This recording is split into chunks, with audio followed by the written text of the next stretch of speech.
bueno, mientras que nos colaboran para poder compartirles una presentación, hablemos un poco de esta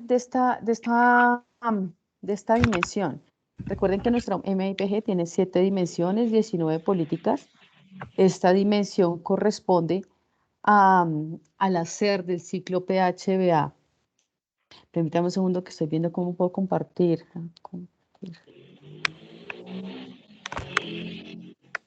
Hola, profe, muy buenos Ya. días, ¿cómo estás? Profe, te quité el permiso y te lo volví a dar, ¿me confirmas, porfa, si ahora sí te sale? Ya me salió nuevamente. Listo, Entonces, igual ya inicié la grabación para que quede todo ahí. Esas grabaciones todas se suben en la plataforma en la última pestaña, en herramientas de comunicación, ¿vale? Listo, Camilo, muchas gracias. No, profe, a ti. Bueno, entonces les decía, esta es la estructura del MIPG. Las 7 unidades que tenemos ahí, estamos en la dimensión número 3, la que está al lado derecho en azul, gestión con valores para resultados. Sí, señor. Lo que sucede es que yo no he podido obtener el ingreso a la plataforma. Yo he mandado varios correos y hasta el momento pues no me han respondido. Entonces no sé cómo puedo hacer. ¿Cuál es su nombre? Duván Duque. ¿Cómo, perdón? ¿Duván Duque? Sí. Duván, vea, le voy a dejar un correo acá para que por favor usted envíe un mensajito y ya el día de hoy, con completa seguridad, le vamos a responder, vamos a mirar qué sucede, quién es su monitor asignado y por qué no ha podido ingresar a la plataforma, ¿vale? Ah, ok, muchas gracias. Es capacitación.esap.edu.co, ¿listo? Listo, muchas gracias. Listo, profe, todavía no se ve la pantalla, ¿vale? No. Qué pena, ¿puedes repetir el correo? Lo dejé en el chat, mira, es capacitación.esap.edu.co. Vale, gracias. Vale, con mucho gusto. Ya estoy compartiendo. La profe comparte la pantalla, yo les voy a enviar el link de asistencia para que por favor nos ayuden con el diligenciamiento. Regálenme un segundito y ya se los paso, ¿vale? Camila, ¿ya se ve la pantalla? Ya estoy compartiendo. No, profe, creo que te pasó lo mismo no la vez se ve pasada. la pantalla. Tienes que salir y volver a entrar. Acuérdate que nos pasó lo mismo en la sesión pasada. Listo, ya salgo y entro nuevamente. Vale, mientras yo voy viendo el link de asistencia, ¿vale?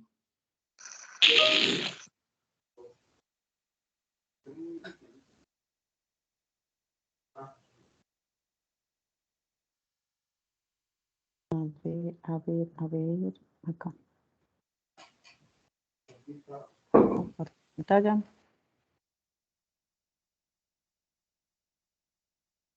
Creo que ahora sí. Sí, profe, ahora sí. Súper. Y ya les compartí el link de asistencia para que por favor lo vayan diligenciando, ¿vale? Perfecto, muchas gracias.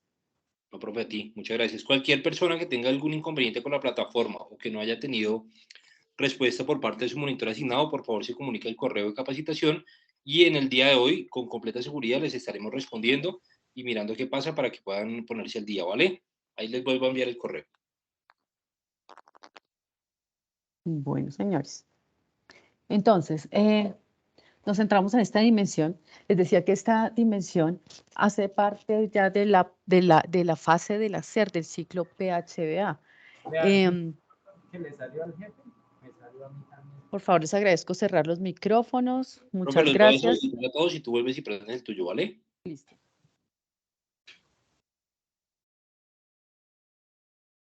Listo, profe. Ok. Creo que ya. Sí, ya.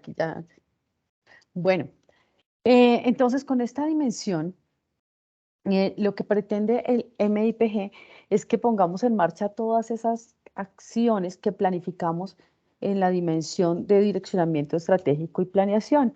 Acuérdense que allá hicimos una cantidad de ejercicios, hicimos un ejercicio de planeación estratégica donde identificamos las necesidades y expectativas de los grupos de valor, hicimos un ejercicio donde revisamos el contexto de la entidad, tuvimos como insumos también el mismo desempeño, los resultados de los planes anteriores. Bueno, y con base en todos estos insumos se planificaron unos cursos de acción. ¿Sí? Hablamos de los planes del plan estratégico institucional, del plan de acción anual, con todos los planes que lo componen. Entonces, fíjense que ya tenemos como el camino listo para empezar. Y también en la dimensión 1 hablamos de ese talento humano, ¿sí? Con todas las competencias que debe tener y ya con el tema de la integridad como uno de los motores del modelo. Entonces, con los cursos de acción definidos y con el personal listo, motivado, con las competencias y teniendo esas rutas claras de comportamiento ético, entonces ya el IPG en esta dimensión nos dice, vamos a actuar. Entonces vamos a poner en marcha todos esos cursos de acción para poder llevar a cabo a cumplir la misionalidad y poder cumplir los compromisos y los objetivos estratégicos que se plantearon.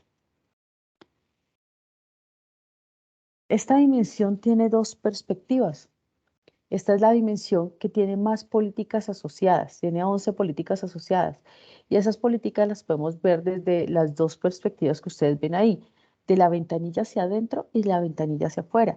Entonces, es el quehacer de la entidad, pero lo separamos en esos flujos internos, en esas actividades internas que se realizan que el ciudadano no ve. Y en la otra perspectiva es aquellas actividades que el ciudadano ve. Es esa relación Estado-ciudadano la que vemos en ese momento. Siempre les digo, si alguien tiene alguna observación, pregunta, quiere intervenir por cualquier cosa, pues bienvenido sea, en cualquier momento acá lo pueden hacer. Bueno, en la ventanilla hacia adentro tenemos estas 6 políticas.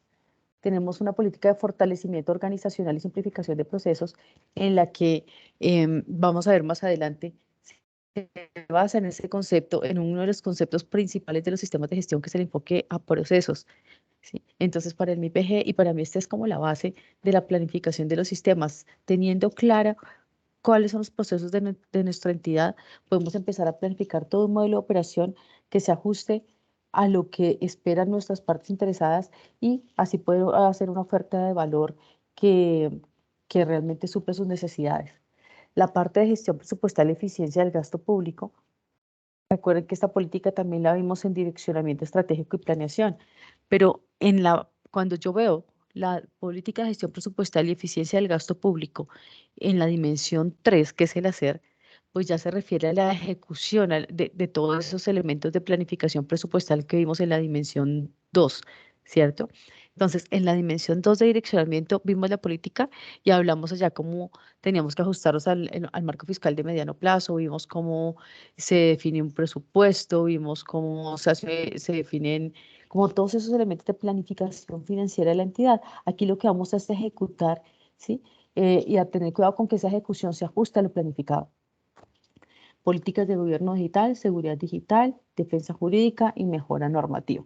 Entonces vamos a empezar a revisar cada una de ellas. Les repito, por favor, si tienen dudas, porque la idea es que ustedes ya deben haber repasado todo este material en su diplomado. Estamos simplemente haciendo como un barrido para recordar los temas y que de pronto si hay algo que salga en este momento a colación, pues ustedes me cuenten. Bueno, dentro de las políticas de la ventanilla hacia afuera, tenemos las que ustedes ven ahí, son 5 políticas.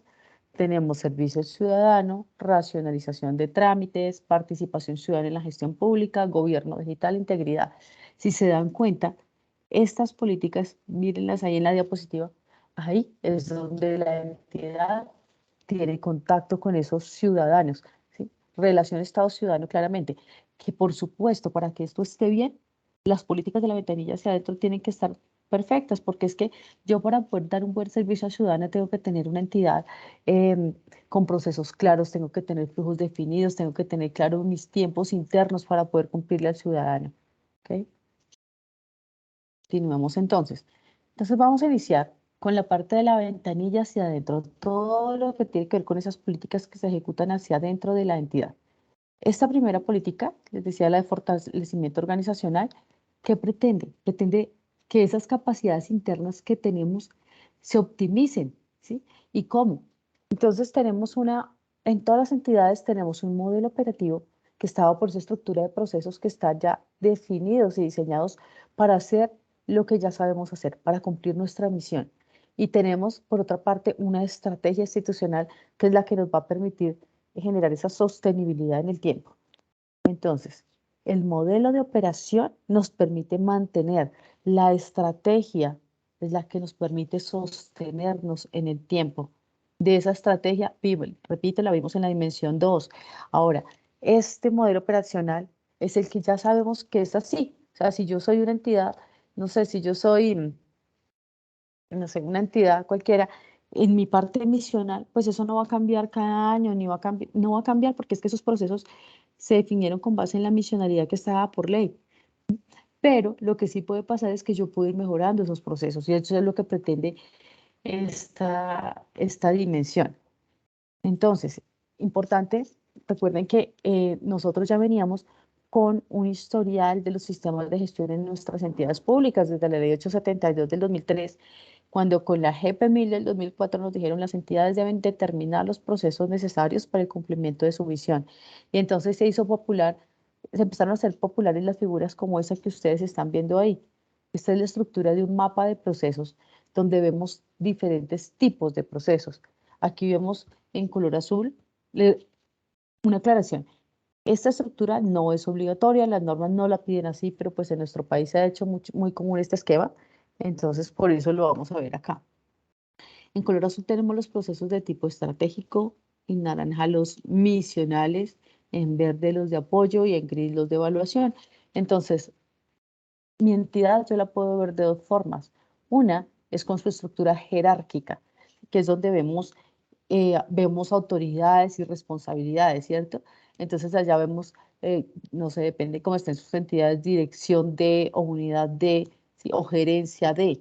Aquí vemos la entidad por procesos, que es un concepto fundamental en los modelos que están enfocados a resultados, ¿sí? Porque aquí agrupamos actividades, cada figurita de esas que ustedes ven ahí, agrupa actividades que son relacionadas, que tienen un mismo fin. Y al tener un mismo fin, pues nos queda más fácil determinar si ese proceso cumple o no con lo que debe cumplir, ¿sí? Entonces aquí yo puedo ver más fácil si se alcanzan los resultados o no. Cada proceso tiene una responsabilidad y yo puedo medírsela. Em, bueno, ¿qué más de acá? Pues, tipos de proceso. Ok.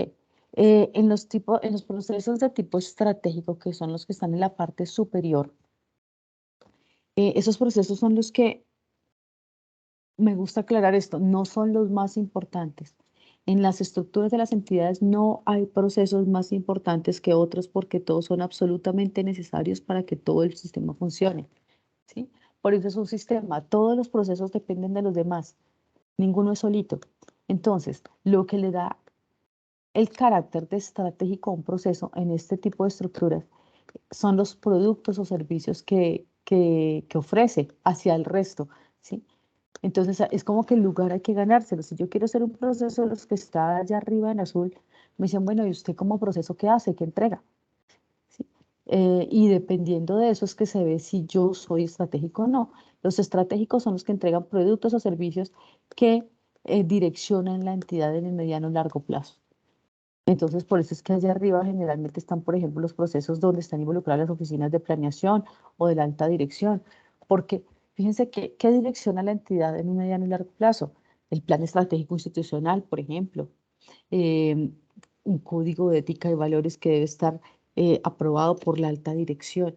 Esos productos son los que me dan esa categoría de estratégico. No es importante, no es que ahí esté el gerente, tal, no es el producto o servicio que entregan.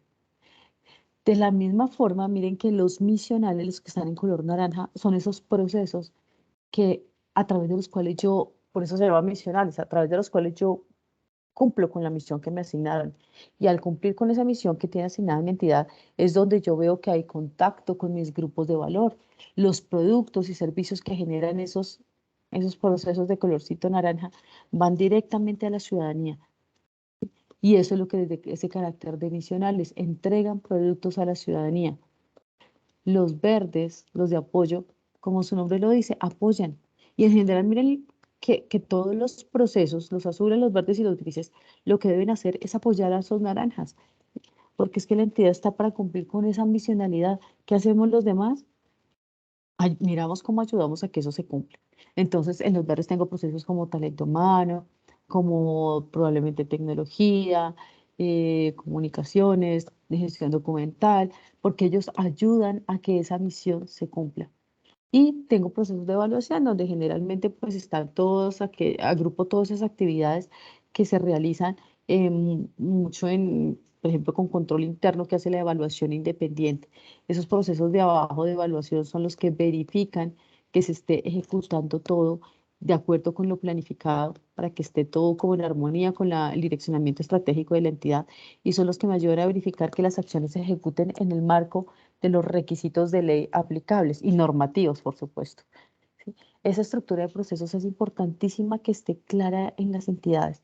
Esta es la base de la planificación de sus sistemas. Sobre esta estructura es que vamos a empezar a construir todo el sistema. Ahí vamos a definir qué se debe hacer, quién lo debe hacer, cómo lo debe hacer, qué recursos. Es sobre esta estructura que tenemos acá.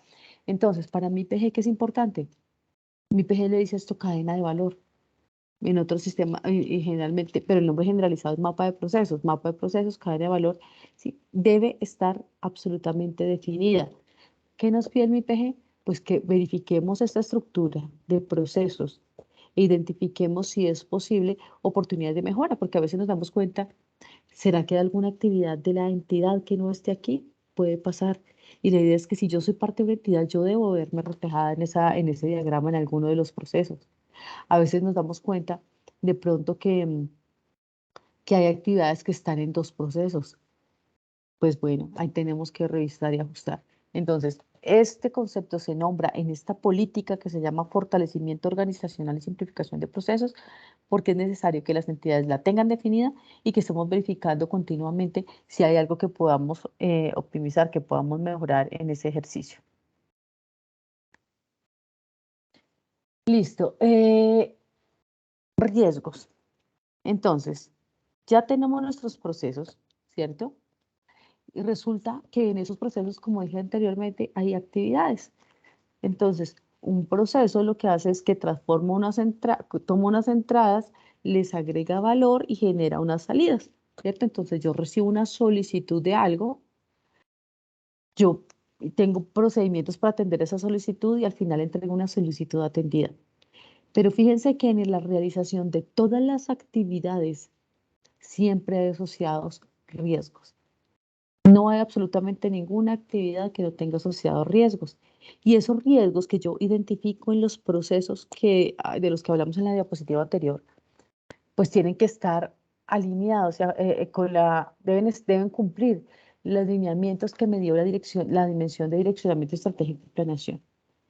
Entonces, recuerden que la dimensión de direccionamiento estratégico y planeación nos dieron las directrices, los lineamientos para hacer toda la gestión y el tratamiento de los riesgos de nuestra entidad. Entonces, dimensión 2, se llama la política de administración de riesgos, entendida no política como un párrafo, sino como todo el conjunto de lineamientos de cómo manejo el riesgo en mi entidad. Y yo en la dimensión 3 tomo esos lineamientos que me entrega la dimensión 2 y los aplico. Entonces, en la dimensión 3, ¿qué se espera? Que yo, uno, identifique los riesgos, ¿sí? Los riesgos asociados a mis actividades. Y esa identificación de riesgos es algo que no se hace, no es de hacer todos los meses ni actualizar cada año. Uno revisa cómo está su mapa de riesgos, pero si yo hago una buena identificación, pues esos riesgos no me van a cambiar porque es que sus procesos no cambian radicalmente, ¿sí? Si yo tengo un proceso de atención al ciudadano, fíjense que las actividades que están ahí en general son las mismas, ¿cierto? ¿Yo qué hago?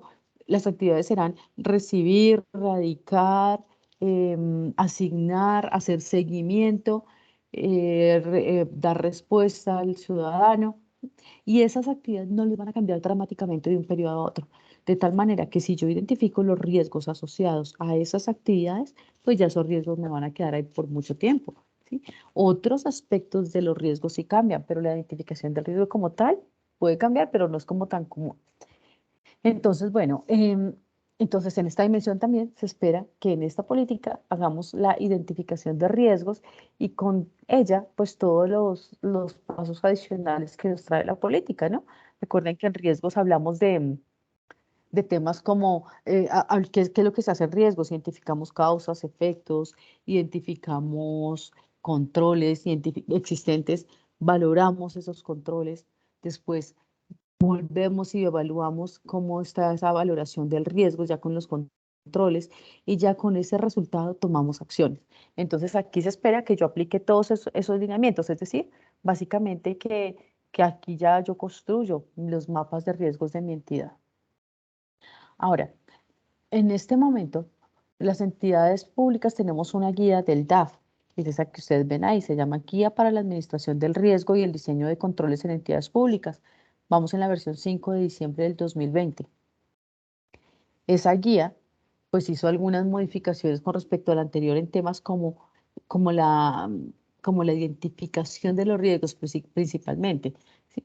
El tema del manejo de riesgos no cambia dramáticamente porque recuerden que tenemos una norma que es la ISO 31000, que es la que nos da esos lineamientos. Y las dos, esta guía de riesgos del DAF y la anterior, pues se basan en esa misma ISO 31000. Sin embargo, pues introdujeron mejoras con esta nueva versión. Bueno, ¿quién me cuenta? En esta guía de riesgos del DAF, ¿qué riesgos se integran? ¿A qué riesgos hace referencia? ¿Qué tipo de riesgos hace referencia esta guía? ¿Cuáles son los tipos de riesgos que debemos manejar en las entidades públicas? ¿Los escucho a alguien? Eso estaba también en material. Yo leí por ahí riesgo de seguridad de la información y hay también de corrupción, pues que son inaceptables. Sí. Y hay riesgos que deben ser definidos. Eso fue más o menos el que recuerdo desde ese de seguridad de la información. Bueno, muy bien. Hoy, no sé si soy yo, oigo un poco mal la intervención, pero creo que alcanza a entender. Seguridad de la información, corrupción, ¿cierto? Nosotros no, o yo Escucho. no entendí Yo entendí más o menos. absolutamente. No, no se escucha. Pues, ¿tú podrías repetir, no sé si verificamos la conexión, repetir la intervención? Yo alcancé a entender que dijo dos, corrupción y De todas seguridad de la maneras, información. De todas maneras, ¿qué? ¿Perdón? le está fallando la conexión, entonces de pronto, más bien si que tú entendiste, ella dice que sí, pues ya.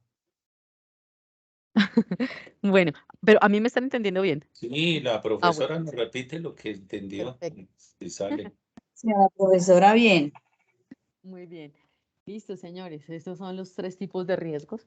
Entonces, esta guía trae los riesgos de gestión, los riesgos de corrupción y los riesgos de seguridad de la información, ¿cierto? Entonces, ¿qué debemos hacer? En cada uno de los procesos que identificamos en esta estructura, ¿sí?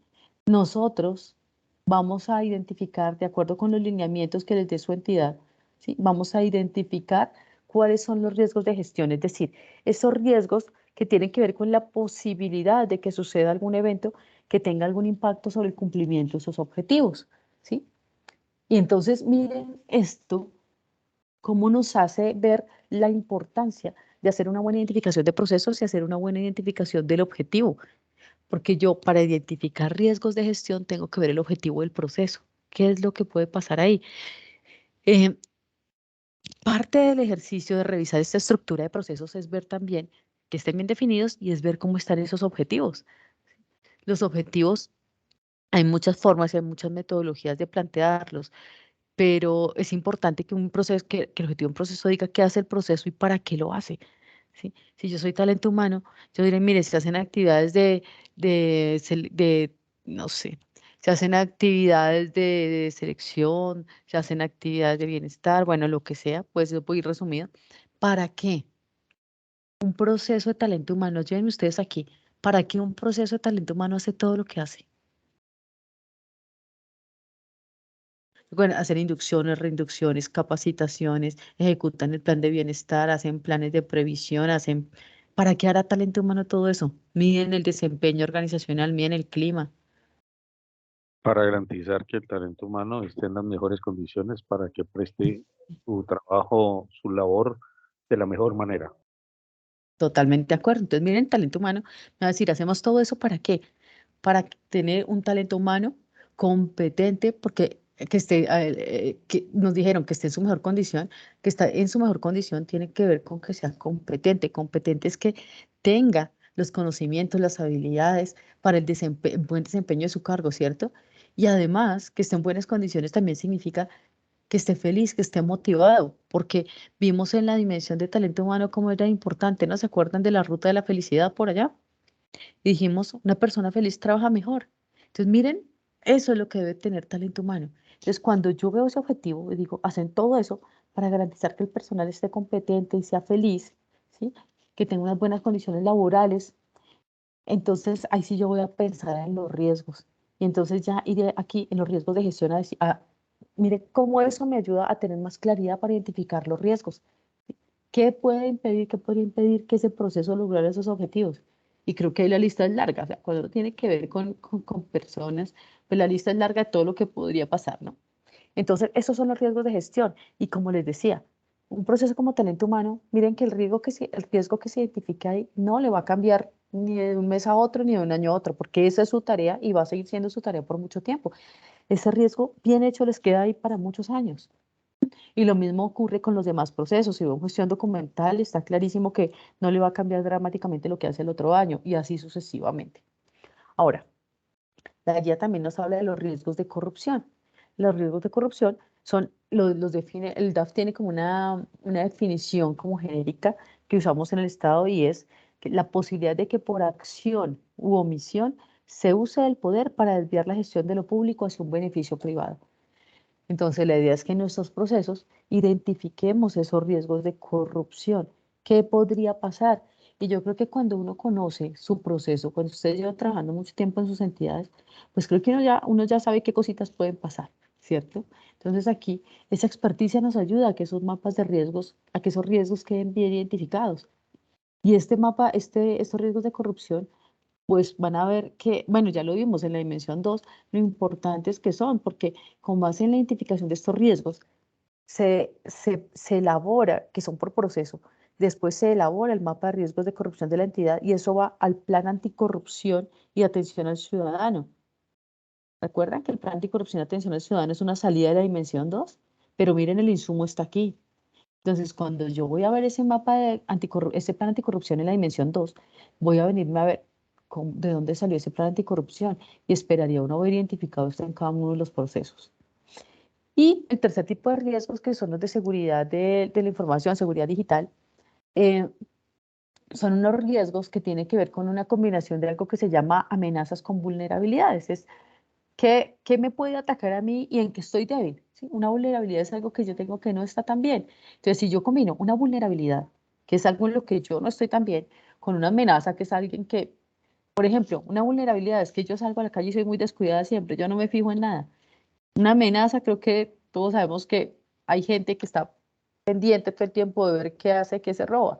Fíjense, si yo combino mi vulnerabilidad con esa amenaza, pues ahí ya o sea, ya tengo casi que una situación que yo no quiero que ocurra, que puede ocurrir, ¿cierto? Eso es lo que pasa en seguridad digital, pero pues con temas ya relacionados con nuestra información. Si mi entidad no tiene unos buenos controles, si es débil, está vulnerable en algo y hay amenazas, pues puedo tener problemas. Entonces, aquí se identifican esos tipos de riesgos a los que la entidad puede estar expuesta, ¿sí? Y obviamente, pues la materialización de un riesgo en estos temas claramente puede afectar pues el cumplimiento de mis objetivos. Entonces, básicamente aquí lo que se hizo en esta guía fue combinar, decirle a las entidades que debemos trabajar con estos tres tipos de riesgos. Está la guía del DAF, que es esta. Sin embargo, es importante que en las entidades, en la dimensión 2, la entidad defina su propia política, ¿sí? Porque eso es un documento genérico. Y miren, dice guía. Las guías no son absolutamente obligatorias, no nos están diciendo las entidades, todas deben hacer esto. La guía, como su nombre lo dice, nos da esos lineamientos para que las entidades como que personalicemos eso a nuestra propia realidad, con nuestros propios términos, para que a la gente le quede fácil entender qué debe hacer cuando le digan, señor, usted es líder de un proceso. Si usted es líder de un proceso de estos y tiene que identificar riesgos, yo debo coger esos lineamientos y me debe quedar fácil poder hacerlo. Entonces, aquí la idea es que esta guía se personalice para que podamos hacer esa identificación de riesgos de una forma adecuada. Resumiendo, nuevamente, salidas de esta dimensión, de esta política, vamos, en un mapa de procesos esté en constante revisión y mejora, una identificación de riesgos que se haga de acuerdo con los lineamientos que me dio mi entidad en la política de administración de riesgos. Ok. Ok. Más fortalecimiento, estamos en la primera política, ¿no? Fortalecimiento organizacional. ¿Qué más nos dicen? Entonces, fíjense, ya tenemos nuestra estructura clara, tenemos los riesgos claros, pero bueno, estemos revisando también todo cómo se hacen las cosas en su entidad y qué controles hay. Entonces, ahí ya podemos irlos al nivel que queramos, ¿no? Entonces, hasta verificar en procedimientos qué puede pasar, ¿sí? Y vamos a empezar a ver cómo es importante monitorear constantemente temas de mantenimiento, de ingresos. Ahí tenemos que decir ingresos y salida de elementos de almacén, publicaciones, los servicios que tenemos con proveedores de aseo, cafetería, administración de vehículos, temas de caja menor, o sea, ya son todos los controles que tenemos sobre la ejecución del día a día. Y fíjense que esta es una tarea constante, ¿no? Yo defino cómo se hace una tarea, pero tengo que estar verificando que se ejecute como es y estar tomando acción y estar diciéndoles a los procesos correspondientes pues que tomen las acciones cuando encontramos algún tipo de desviación. Listo, tenemos otra política. Uy, aquí veo manos levantadas, perdónenme. Entonces, Nora Isabel Velázquez. Hola, muy buenos días.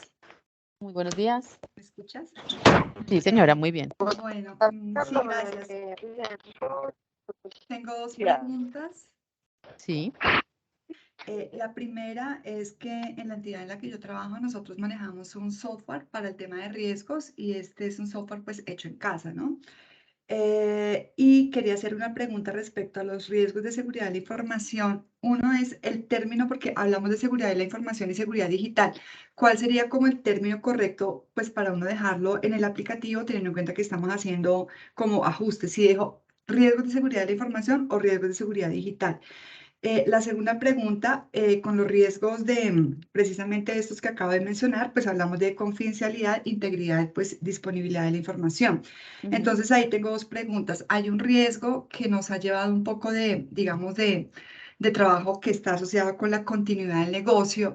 Y este riesgo inicialmente lo habíamos identificado en un proceso para que lo liderara, que es un proceso de gestión del conocimiento y la innovación, donde hace parte tecnologías de la información, ¿sí? Pero digamos que acá ellos dijeron, no, este riesgo no nos compete a nosotros, eso hace parte de direccionamiento y planeación, en fin, están varios involucrados. Y lo mismo con el tema, bueno, con fuga de información, es un riesgo que la fuga de información puede ser transversal a todos los procesos. En este orden de ideas, ¿uno cómo manejaría el riesgo de fuga de información? Es decir, cada proceso, si identifica ese riesgo, tendría que estar en cada uno de los procesos y cada proceso tendría que hacer sus propios controles y acciones. Listo. Entonces, mira, hay una cosa interesante y es que con todos esos procesos transversales uno como que dice, ¿a quién le pongo eso? Y hagan el símil, por ejemplo, estábamos hablando de continuidad de negocio, ¿cierto? Fíjense que un sistema como ese es como decir un sistema de gestión de calidad, uno de ambiental, ¿sí? Uno de seguridad y salud en el trabajo. El tema es que tienen elementos comunes.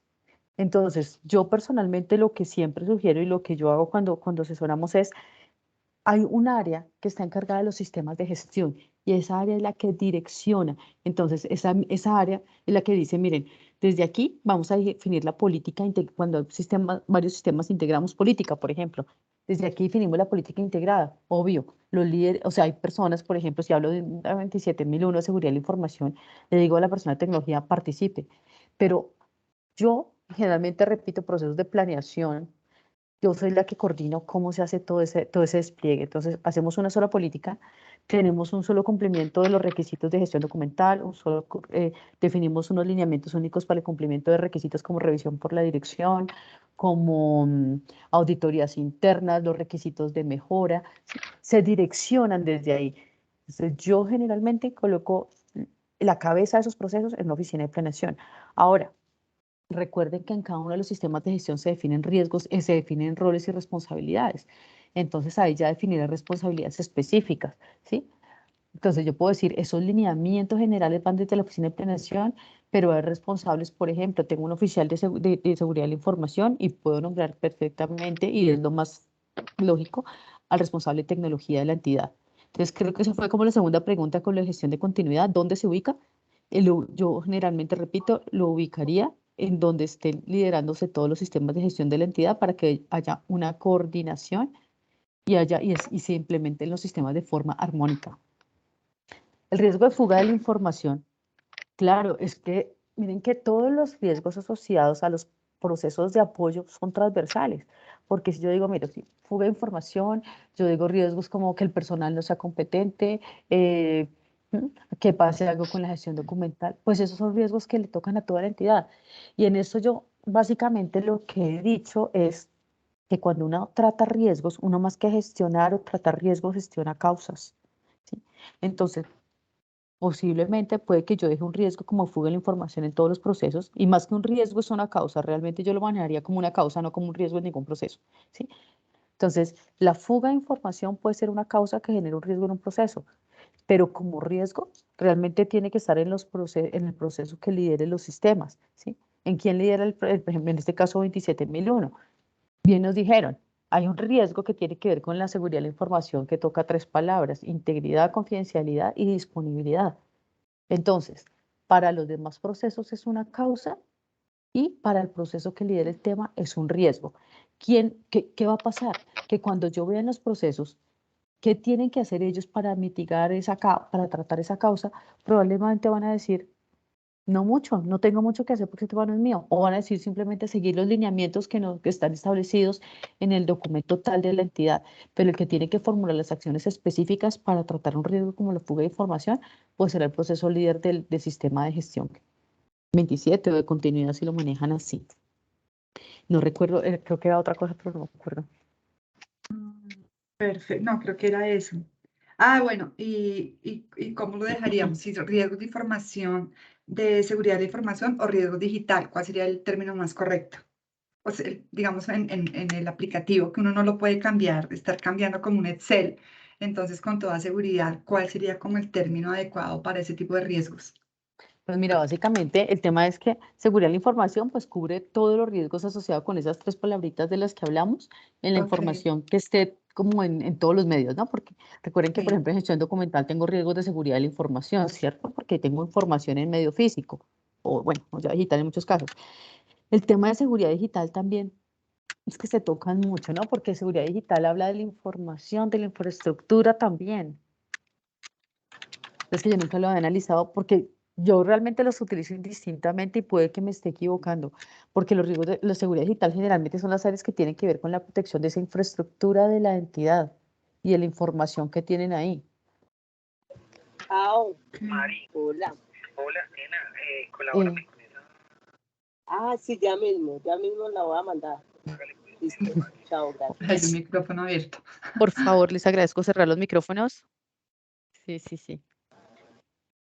Ya. Déjame si quieres, yo creo que lo voy a pensar. Realmente yo las veo muy similares y creo que por eso los utilizo indistintamente. Em, Sí, te agradezco porque estamos precisamente pero yo haciendo como ese ajuste, entonces o lo dejo riesgos de información y seguridad digital en uno solo, podría ser. ya. Estaba pensando dejarlo así. Pienso que una buena opción es mirar específicamente cómo lo utiliza la guía del DAF Sí, y dejarlo como está la guía del DAF. Creo que es como la mejor opción. sí, creo que ellos lo dejan como riesgos de seguridad de información. Seguridad. Perfecto, Sí. listo, vale. Sí, esa es como la Muchas mejor opción gracias. y la más Uno, coherente. perdón, Bueno, Ok, gracias. gracias. uno acude a documentos que nos sirvan de referente a los del DAF y es donde menos encontramos. ¿Cómo nos Perdón, guían? perdón, nuevamente. Si uno queremos tener referentes para efectos de aplicarlos en lo que estemos construyendo y nos referimos o consultamos muchos documentos construidos por el DAF en la implementación bien de mi PG o cualquier sistema de gestión, encontramos que es donde menos alimentación obtenemos, o al menos eso me pasa a mí. Yo, por ejemplo, acudo más, por ejemplo, a documentos o instrumentos elaborados por Planeación Nacional Sí, y hay veces por los líderes de cada una de las políticas. Y ahí encuentro más detalles sobre estas situaciones. Por ejemplo, Minty puede dar una respuesta más adecuada a la inquietud de la compañera. sí. Ok, fíjense que como les decía, el DAF pues nos da guías, pero claramente, o sea, hay muchas, acuérdense que hay entidades rectoras de cada una de las políticas y pues uno puede irse más allá. Lo que pasa es que en este tema de los riesgos, pues el que direcciona y el que nos da la guía es el mismo DAF. Por eso es que en este caso, más que irnos al detalle de lo que puede ser la implementación de alguna de las políticas de seguridad de la información, de seguridad digital o de gobierno digital, es un tema de riesgos. Y repito, en este caso, pues el que está dando los lineamientos es el DAF con esta guía que vimos hace un momento, que es de diciembre del 2020. Sí, señora. Sí. Señora, las guías las dan muy bien y son muy buenas, pero de que las apliquen en mi mismo alcance, es que una cosa es tener una guía y otra es llevarla a la práctica. Claro, y por eso Sí. miren tan importante el papel de... Perdón, miremos por ejemplo el esquema de las 3 líneas de defensa. El esquema de las 3 líneas de defensa, nosotros podríamos decir, si este es un cuento que viene del DAF-P, miremos a ver cómo tienen estructurada, por ejemplo, la línea de reporte. Y no encontramos casi nada. Realmente no encontramos casi nada. ¿Cuál es la capacitación que ellos dan en esquema de 3 líneas de defensa? Ellos dicen, construyamos el mapa de aseguramiento. Y le dictan a uno clases y con eso de construir el mapa de aseguramiento, cuando ese es un elemento que prácticamente cuando funciona el esquema de las 3 líneas de defensa, nota uno que el mapa de aseguramiento es superficial frente al contexto del esquema real de las 3 líneas de defensa implementado, ajustado, articulado con Messi, con sus componentes, con las políticas, en fin. Eso no lo tiene el DAF-P. Es cierto.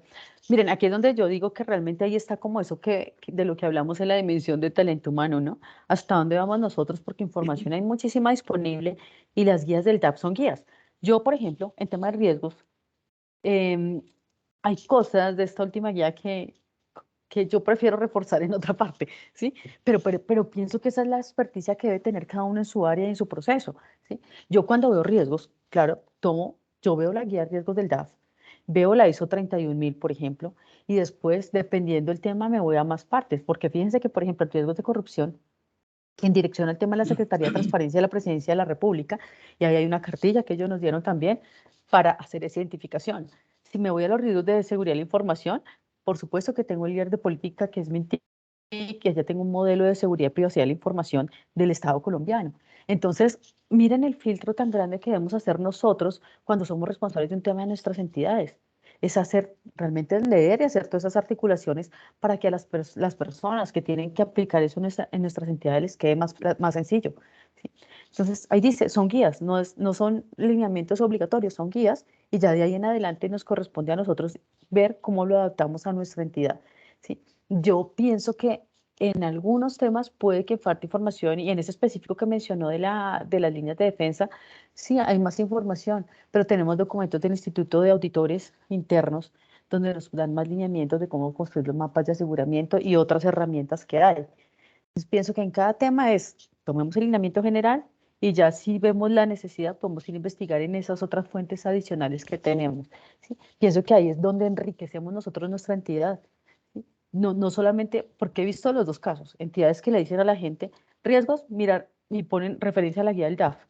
Y esta guía Sí, para señora. cualquier Así es. persona, sí es. Y uno entiende, miren, para alguien que no trabaja en eso, si yo soy la persona de compras, si soy la persona de talento humano, de gestión documental, irme a leer esa guía del DAF, yo no sé qué hacer con eso. O sea, es difícil, pero hay muchas entidades que le hacen eso a la gente y eso está mal.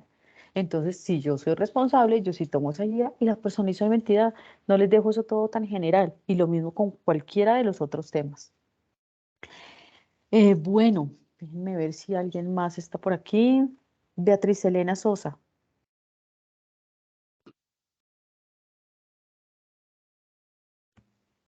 ¿No? Bueno, continuamos entonces. Hablemos rápidamente de las otras políticas. Hablamos de la política de gobierno digital, por ejemplo.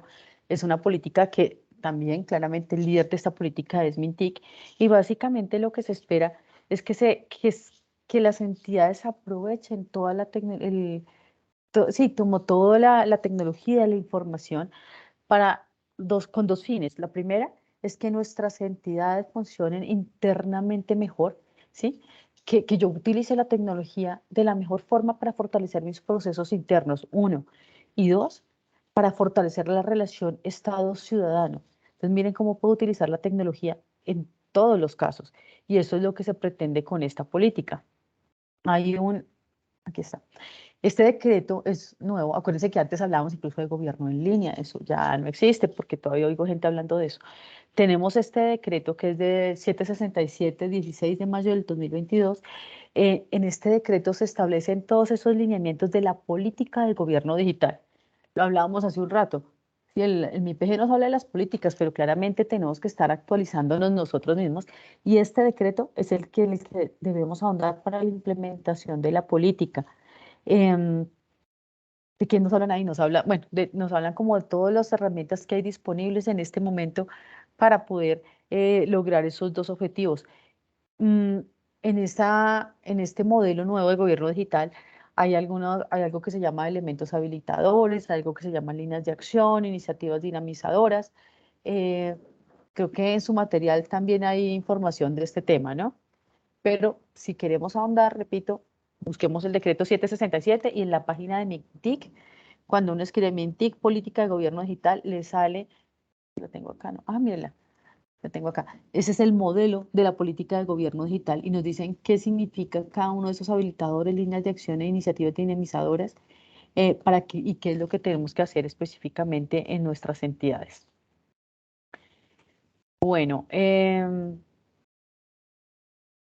vamos a este. Política de seguridad digital.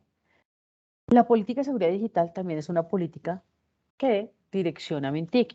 Y esta política pues tiene que ver con que las entidades aprendamos un poco a manejar esos riesgos que tenemos ahora con la utilización de las tecnologías, porque si bien es cierto, fíjense, la política de gobierno digital nos dice utilice tecnología, pero claramente eso nos expone a muchísimos riesgos. Entonces, la política de seguridad digital pues aparece como diciendo, bueno, utilícela, pero por supuesto pues tengamos cuidado con todo lo que puede ocurrir. Entonces, miren, existe este documento que se llama el Modelo Nacional de Gestión de Riesgos de Seguridad Digital de MINTIC, y pues ahí nos dan los lineamientos de cómo se debe manejar el tema de las entidades. ¿Por qué es importante? Ciberdelitos, cada vez estamos más expuestos a este tipo de situaciones. Entonces, por ejemplo, si tengo algo acá, no sé si ustedes oyeron, entidades que se han visto afectadas con ciberdelitos, con softwares malignos, por ejemplo, el DANET, creo que fue el año pasado que estuvo afectado, el INVIMA, ¿sí? Hay delincuentes informáticos y en este caso a veces secuestran información de la entidad. Hay muchos otros tipos de delitos. Pero El fíjense que INVIMA hoy está afectado. ¿Ah, sí? No sabía. El ¿Desde INVIMA hoy? envió un mensaje a nivel nacional por el tema de que está afectado por un ciberataque que tuvo la semana pasada. Ok. Fíjense que esto es del día a día. Y han pasado incluso, a Microsoft le pasó algo, a Facebook. Entonces, fíjense, si empresas así les pasan ese tipo de cosas, por supuesto nosotros en nuestras entidades, pues tenemos que cuidarnos mucho más. Entonces, la política de seguridad digital se refiere a todos los cuidados, a todas las medidas preventivas, a todas las medidas que tenemos que mantener y a qué hacer cuando pasa algo como esto. Entonces, debemos empezar por enseñarnos, ¿no? Entonces, parte de la política es que nos empiecen a enseñar qué significa esto, cómo puede pasar, cuáles son, incluso todos esos términos que empiezan a nacer, ¿no? Malware, ransomware, todo ese tipo de cosas, y a que tengamos precauciones. A veces todavía somos descuidados con los equipos, con, no sé, prestar nuestras contraseñas, dejar sesiones abiertas, entrar a páginas que no debemos, etcétera. Y entonces a todo eso se refiere esta política de seguridad digital. Tenemos una política que se llama de defensa jurídica. Todo esto es ventanilla hacia adentro, ¿no? La política de defensa jurídica es una política que nace con el objetivo, ahí están en la diapositiva, de disminuir el número de demandas en contra del Estado, mejoramiento del desempeño en la etapa judicial y recuperación por vía de la acción de repetición. Cuando demandan al Estado y el fallo sale en contra del Estado, generalmente, pues hay que compensar lo que pasó. Entonces es dinero que sale de nuestros impuestos para pagar pues todas todos los resultados de esas demandas. ¿Qué pasa? Realmente las cifras son muy altas y lo que estamos haciendo es que pues los recursos que deberíamos estar utilizando en mejoras de nuestra infraestructura y bueno, en tantas cosas que nos hacen falta se están yendo en pago de demandas. Entonces nació esta política que es liderada por la Agencia Nacional de Defensa Jurídica del Estado, como para empezar a definir medidas que nos ayuden a trabajar en estos tres temas. Entonces, ¿cómo se disminuye el número de demandas? Pues empezar a analizar por qué nos están demandando, analizar causas raíces y tomar acciones. Demandas, por ejemplo, comunes en el Estado, pues todas las laborales, ¿cierto? Cuando hay personas que están realizando, que están cumpliendo funciones de un cargo que no, para el cual no están siendo nombrados, eso nos puede generar demandas. Y cuando uno se da cuenta que ese tipo de demandas son repetitivas, como que uno dice, algo está pasando. O sea, ya sabemos que siempre nos va mal por esto y seguimos en lo mismo.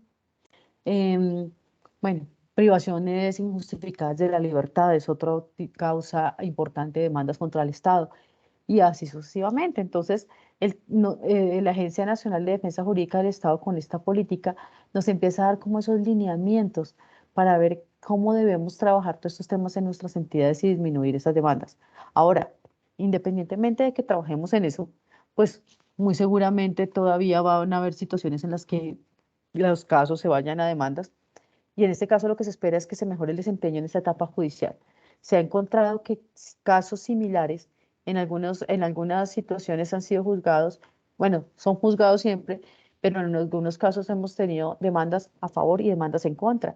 Entonces uno dice que está fallando a veces. Entonces ahí lo que se ha hecho, hay bancos de conocimiento, hay repositorios de información para que los abogados apoderados puedan mejorar su desempeño en la etapa judicial, ¿sí? Y sepan cómo hacer mejor ese ejercicio para evitar que el Estado siempre salga perjudicado. Obviamente, la idea es que tampoco o sea, con el tema de no vulnerar los derechos de los ciudadanos, ¿no? Y finalmente la recuperación por vías de repetición, pues que tiene que ver porque, porque realmente al Estado lo demandan es porque un funcionario ha hecho o ha dejado de hacer algo, ¿cierto? Ha hecho algo que lo ha hecho no cumpliendo los lineamientos y los requisitos, o lo ha hecho con la intención que no es, o porque por omisión ha dejado de hacer algo que tenía que hacer. Entonces, cuando hay responsabilidad de los servidores, pues el tema es que se pueda recuperar algo del dinero por medio de las vías de acción de repetición. Entonces, de eso tiene que ver esta política. Yo quiero que ustedes me cuenten un poco más cómo van, o sea, que me cuenten cuando ustedes verificaron el material de su diplomado, ¿hasta aquí no había dudas de nada? Bueno, continuamos. Frente a esta política de defensa jurídica del Estado, hoy está aumentando bastante el tema de las víctimas por desplazamiento forzado. Sí, señor, claramente. De hecho, ese es un dato. Esa demanda, hay un tema por tema de desplazados, hay una demanda en que se unieron una cantidad de personas y es la demanda más grande que tiene el país en este momento. Las pretensiones, no recuerdo la cifra en este momento, pero las pretensiones son casi que la mitad de todo el resto que hay. Sí, señor. Bueno, hablamos de la política de mejora normativa, también de la ventanilla hacia adentro.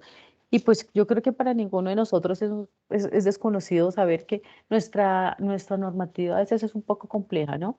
Hay exceso de normatividad, sí. Permítanme un segundo, por favor. Okay. Hay exceso de normatividad, hay mucha normatividad que no es coherente, porque fíjense que esos inventarios normativos a veces como que no se actualizan.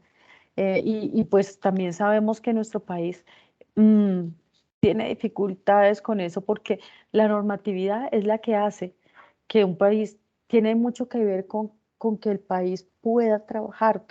Por ejemplo, la normativa para crear una empresa, ¿sí?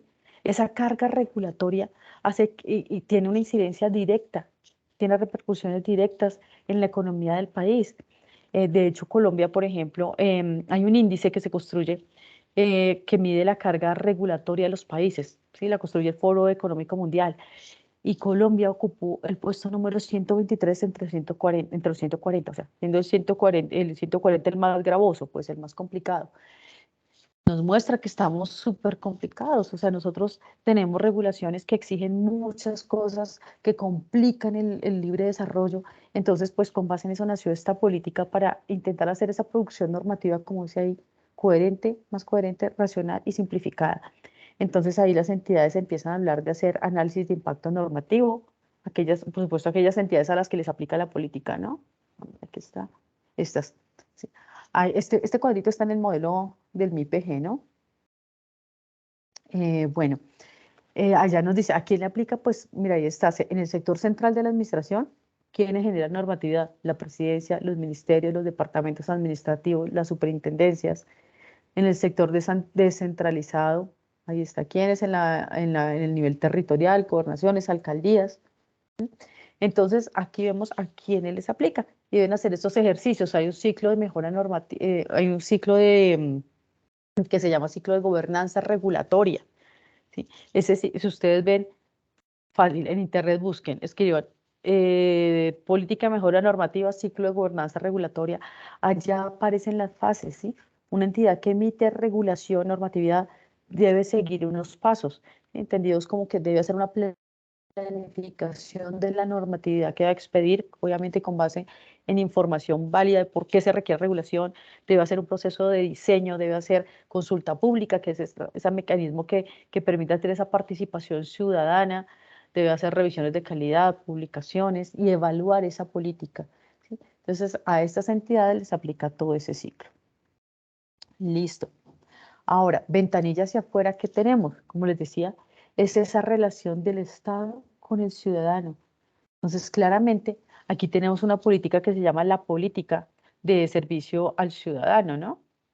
Esa política, aquí quiero contarles un poco, esta figura, esta gráfica que ustedes ven ahí, es tomado también de función pública, y función pública identificó unos escenarios de relacionamiento de los ciudadanos con el Estado.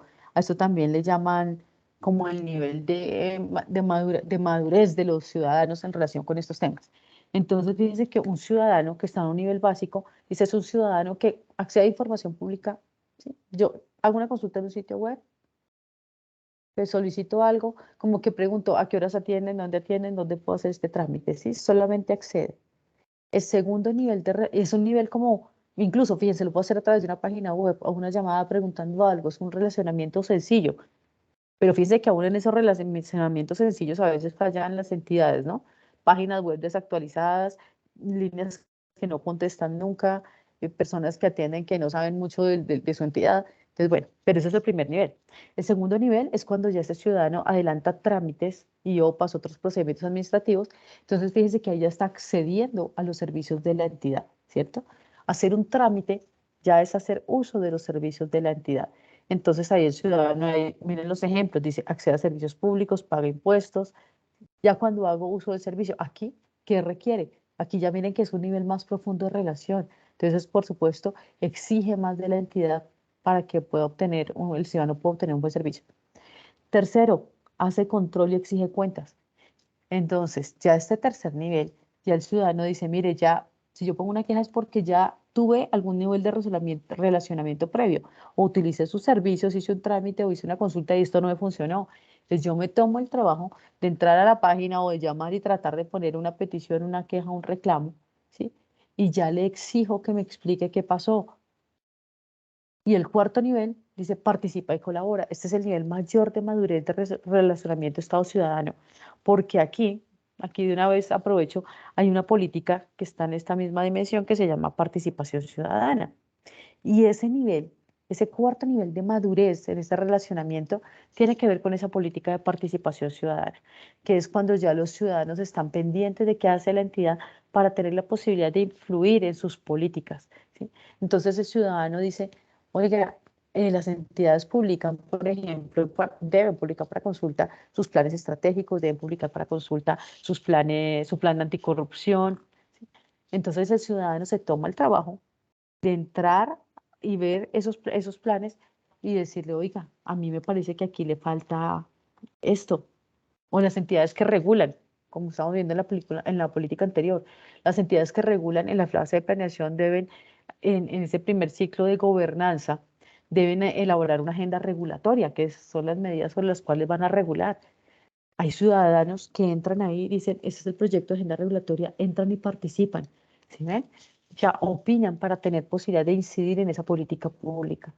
Ese es un cuarto nivel que ya muestra pues un entendimiento y una preocupación real y es un ciudadano responsable que hace todo ese ejercicio. Ahora, Hay un dato, señora, Sí, señor.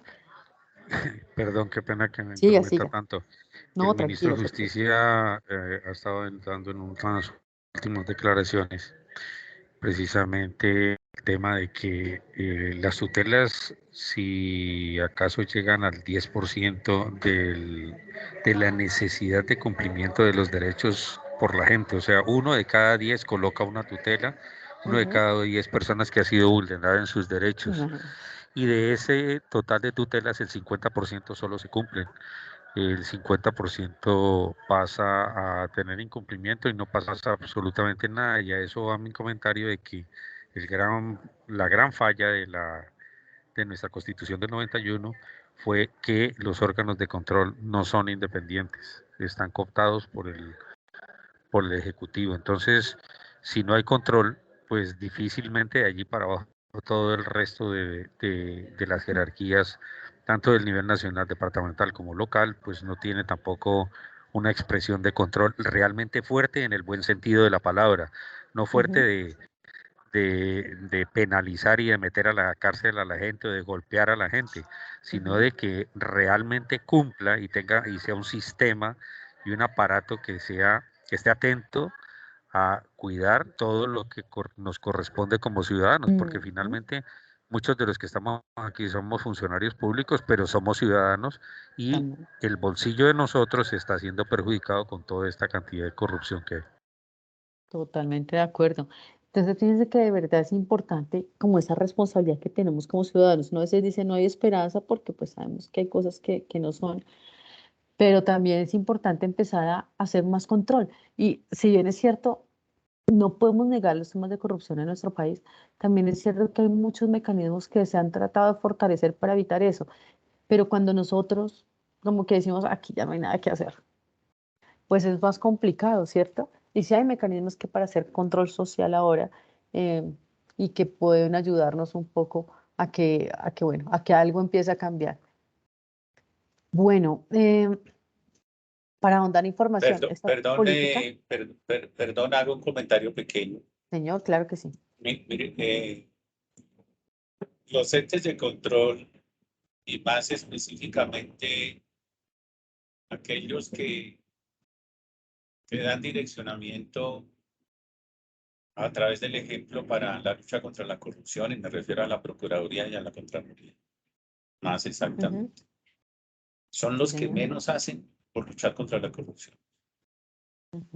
Nosotros como funcionarios de las oficinas de control interno, yo lo he sido durante muchos años, encontramos la primera barrera en estos entes de control para adelantar investigaciones.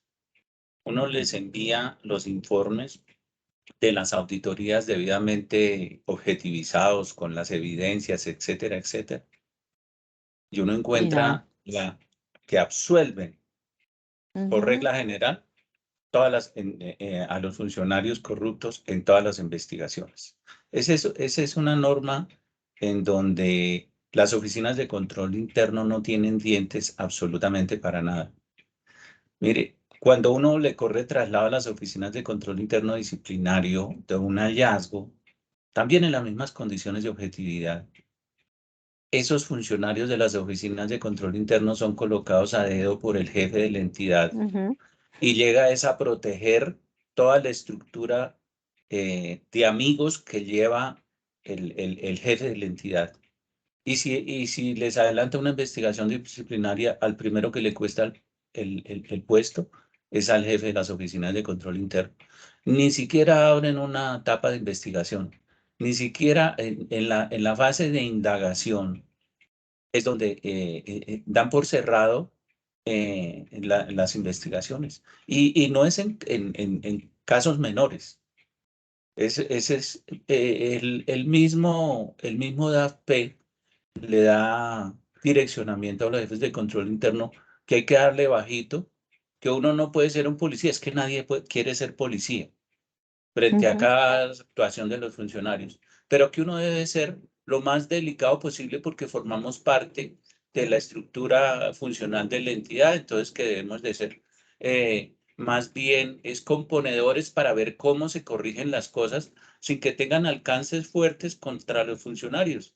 Entonces, en muchos casos, ahí estoy de acuerdo con un que escriban algunas cosas, nosotros somos apenas un simulacro de lucha contra la corrupción, apenas un simulacro. Las oficinas de control interno, somos un simulacro. Sí, miren, yo creo que cuando hablamos de la dimensión 1 dijimos que era, o sea, la importancia del talento humano, ¿no? Porque pueden haber muchas normas, pueden haber muchas leyes, podemos inventarnos lo que queramos, pero pues mientras que tengamos esa crisis de valores que tenemos, pues cualquier regla, cualquier norma, cualquier modelo, pues se va a poder saltar, ¿cierto? Cuando hay voluntad de hacer lo indebido, es muy difícil, así hayan todos los mecanismos del mundo. Alguien, veo manos levantadas, bueno, Y lo Beatriz. más complejo es que, pasarán, perdón. Siga, sí. Lo más complejo es que, ¿qué? Sí, que lo más complejo es que sí, y se revisa también de manera científica, se ha demostrado que cualquier proceso de cambio a nivel social va a requerir entre 3 y 4 generaciones. Y cada generación son 20 años, o sea que pasarán 60 años para que No lo nuestros vimos. nietos, si acaso, puedan ver ese cambio. Nosotros probablemente, con una alta probabilidad, no lo alcanzaremos a ver. No, Sí. en 60 años la corrupción será de 40 billones, amigo. Sí, lo difícil es que si no empezamos, pues Y no yo es creo ser que pesimista, no es ser pesimistas, es que si no le damos un vuelco a esto desde muchos puntos de vista, ahí hablaban lo de lo del IMPEC, puras baños, como dicen, de agua tibia. La corrupción pulula allí. ¿Quiénes mandan en las cárceles? Les dejo esa tarea. Los caciques. Los caciques son los dueños de las cárceles. ¿Y quiénes son los caciques? Los delincuentes más grandes que llegan a cada patio son los caciques. Son los que cobran a cada uno de los internos por su seguridad mensualmente. ¿Y a quién le distribuyen esa plata? Averígüenlo. ¿A quién le distribuyen toda esa plata? En la modelo reciben más de 100 millones de pesos, semanales, en cada patio, por la seguridad que se la dan a los caciques para la seguridad de los 600, 700 internos que tienen en cada una de los patios. Conozco algo del tema.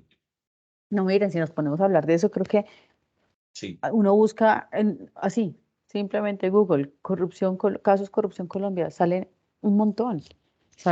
O sea, no, yo creo que aquí hemos tenido casos de corrupción en todos los estamentos. Miremos lo que pasó con, no sé, en la Federación Colombiana de Fútbol con eso fue como cuando hubo un mundial en Brasil, creo que fue, con una reventa de boletas, los de las universidades, lo del PAE, ¿no? Que eso ya es increíble con Lo que acaba de pasar en la universidad Sergio Arboleda. No, miren, ejemplos, hay un portal que se llama Paco, que es el portal anticorrupción de... Todo para defender a los ríos. Sí, hay un portal que se llama Paco, que es el portal anticorrupción de Colombia. Es un portal que se hizo como con esos fines de veeduría ciudadana. Ahí tienen una sección de noticias. Pues imagínense ahí, creo que nunca se quedan sin tema, ¿no? Qué triste. Bueno, señores, para cerrar ese tema, entonces, les decía que para ahondar en esta política hay un COMPES, que es el COMPES 3785. Este COMPES fue el que le dio origen a esta política porque el COMPES propuso un modelo, que es un modelo de gobernanza se llama el modelo de gestión pública de buen gobierno, ¿sí? En ese COMPES está esa estructura y trata elementos que son importantes desde la ventanilla hacia adentro y de la ventanilla hacia afuera del servicio ciudadano. Entonces, ahí, por ejemplo, nos dicen, claro, el servicio ciudadano no es solamente la persona que está atendiendo una ventanilla. Nos dice, el servicio ciudadano tiene que empezar desde que la entidad le dé la importancia al tema, que define una estructura, una persona que esté no solo para atender ventanillas, sino para atender el tema de fondo de estructura, ¿sí? Debemos tener definidos procesos y procedimientos internos porque cuando yo tengo una petición, una queja, un reclamo y tengo un tiempo específico para atenderlo, no depende de la persona de la ventanilla, depende de toda la estructura interna de la entidad. De tal forma que debemos definir flujos que hagan ese ejercicio de hacer la trazabilidad de una petición desde que se recibe hasta que llega y dándole tiempos a cada una de las áreas o procesos involucrados. No puede ser que cuando se incumplen tiempos de respuesta, Solamente sea el proceso de servicio al ciudadano el responsable si él no es el culpable. También en ese modelo, en la parte de aspectos internos, pues nos habla de los servidores públicos, ¿sí? Las competencias, cómo debemos formarlos, cómo debemos seleccionarlos, ¿sí? Las personas que atienden público, o sea, no todo el mundo tiene ese perfil, ¿sí? Y las competencias y la formación, pues también debe ser coherente con el servicio que van a realizar. En la parte de ventanilla hacia afuera, o sea, ya el contacto con el ciudadano, este modelo de buen gobierno, nos habla de unas palabras que se llaman cobertura, cumplimiento y certidumbre. Y tiene que ver con que nosotros como entidad debemos decirle claramente al ciudadano qué es lo que ofrecemos y en qué términos. Certidumbre es que un ciudadano sepa qué esperar de mi producto o de mi servicio. Entonces debemos decirle, mire, aquí expedimos, usted con nosotros puede gestionar el permiso de tal cosa y para eso necesita estos 3 documentos y son 5 días y cumplirle. Ser claros y cumplir las promesas de valor que hacemos. Y por supuesto también ahí entra el tema de la cobertura, entendido como esas acciones que hace la entidad para poder llegar realmente a que o a ofrecer o llevar su servicio o hacerlo asequible a todos los grupos de valor que puedan ser objetos de ese servicio. Señores, son las 9:43, me pasé un poquito, pero entonces miren, vamos a tener una nueva sesión para la otra dimensión. Acuérdense que el objetivo de estas sesiones es básicamente aclarar dudas, ¿sí? Es importante que para cada sesión ustedes verifiquen su material y en lo posible traigan dudas o aspectos que podamos comentar en el desarrollo de estas sesiones. Bueno, por el momento creo que vamos a tener que cortar acá, pero entonces Juan Pablo Morales Martínez tiene la mano levantada. Perdón, Erika, dos cositas. Señor. Pues, buenos días. Muy buenos días. Eduardo Cruz Fernández. Sí. A ver, manos levantadas, veo dos, ¿cierto? Juan Pablo. Juan Pablo, ok. Juan Pablo Morales. Sí, doctora, muy buenos días. Mucho gusto, Juan Pablo Morales, jefe de control interno de la S Hospital San Rafael de Chitú. Mucho gusto. Con respecto a la defensa jurídica me quedó una duda. Ayer me di cuenta que en la guía de diagnóstico de MIPG, pues se le hace un seguimiento a un software que ellos tienen disponible, que es el eCOWI. eCOWI, sí. Entonces, no sé si todas esas demandas están en contra de las entidades, hay que subirlas independientemente del monto, o si tienen un monto específico. Pero usted ya tiene eCOWI, ¿no? En territorio todavía no está. Pues ayer estuve revisando la guía, lo que pasa es que yo ingresé apenas al cargo el 1 de enero de este mes, y estuve revisando la guía y pues me di cuenta de que no han hecho el reporte. Ya. Sí, lo que pasa es que el eCOWI es el Sistema Único de Información Litigiosa del Estado y ahí se deben registrar todas las demandas de la entidad. Hay unos usuarios, hay usuarios para la persona de la Oficina de Control Interno, de Planeación, para el abogado apoderado, para la parte financiera, para que tengan en cuenta las provisiones. Sin embargo, creo que el eCOWI en este momento es solo para nación, no para territorio. ¿Sí? El decreto dice incluso que todas las entidades deben hacer seguimiento a todos esos procesos que tienen y utilizando el medio, o sea, si no les aplica el eCOWI, pues utilizando medios propios para hacer seguimiento a toda su gestión jurídica. Por acá tengo el decreto, si quieres, para leer. Gracias, muy amable. Con gusto. En segundo artículo, esto es decreto 1069 del 2015. Artículo 223411. Ahí encontramos lo relacionado con el eCOWI. Listo, Eduardo Cruz.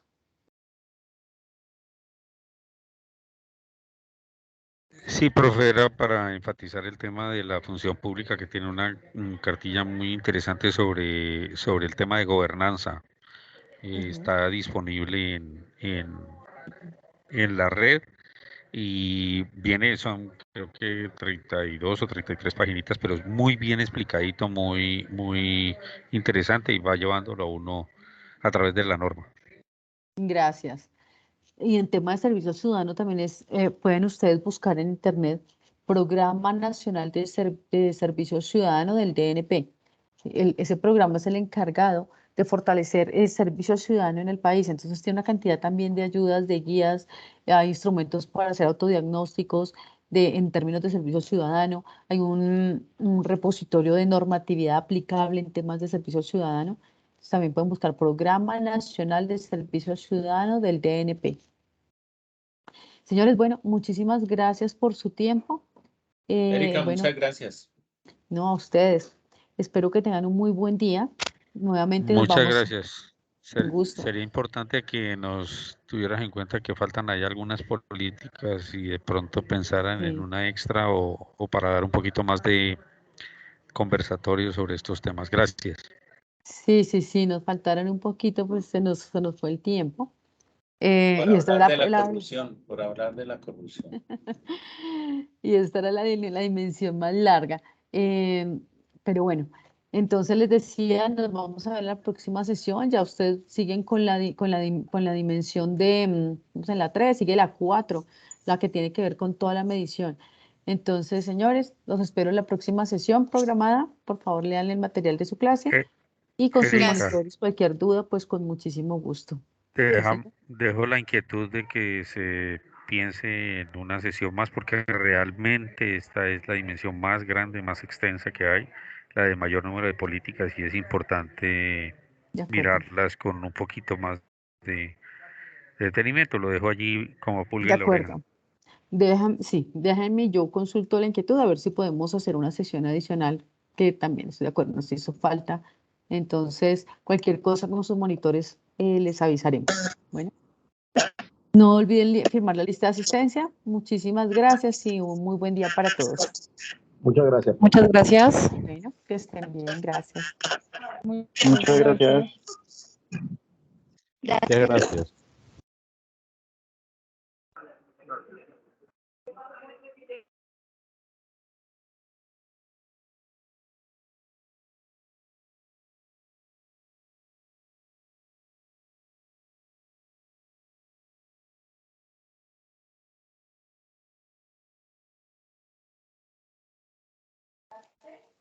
Sí, y tengo otra en 10 minutos.